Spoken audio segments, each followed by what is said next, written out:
আমি স্বপ্ন দেখতাম একদিন আমি অনলাইন ইনকাম করব। ট্রেডিংই হবে আমার ভবিষ্যৎ। শুরুটা হয়েছিল ইউটিউব দেখে। তখন এক বন্ধু বলল, তোর হয়ে আমি ট্রেড করে দিব। আমি বিশ্বাস করলাম। তাকে দিয়ে দিলাম আমার $100। কয়েকদিন পর দেখি অ্যাকাউন্টে কিছুই নেই।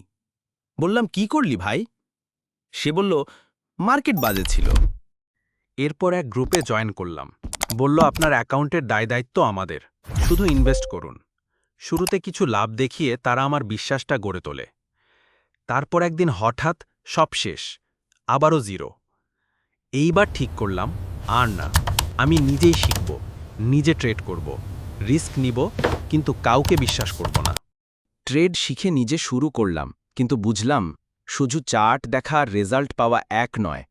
অনেক লস করলাম। একদিন রাতে হঠাৎ ইউটিউবে চোখে পড়ল auto trading robot that never loses. ভাবলাম, এই আবার নতুন কি? সেই ভিডিওতেই আমি প্রথম শুনি ট্রেড ম্যানেজার নামটা। অটোমেটিক, নিরাপদ, রিস্ক কন্ট্রোল। মনে হচ্ছিল বিশ্বাসযোগ্য। আমি বললাম, এটাই শেষ চেষ্টা। একটা ছোট অ্যাকাউন্ট খুলে ট্রেড ম্যানেজার রোবট দিয়ে চালু করে দিলাম। প্রথমবারের মতো টেনশন ছাড়া ঘুমিয়েছি। প্রতিদিন একটু একটু করে লাভ, কোনো চিন্তা নেই, সব করছে রোবট। এত কষ্ট, এত ধোঁকা, এত লস, সব শেষে আমি পেয়েছি সফলতা। আমি পেয়েছি ট্রেড ম্যানেজার রোবটকে। ট্রেড ম্যানেজার আপনার ট্রেডিং লাইফের আসল বন্ধু। ভুল সিদ্ধান্ত নয়, এবার সঠিক পথে চলুন।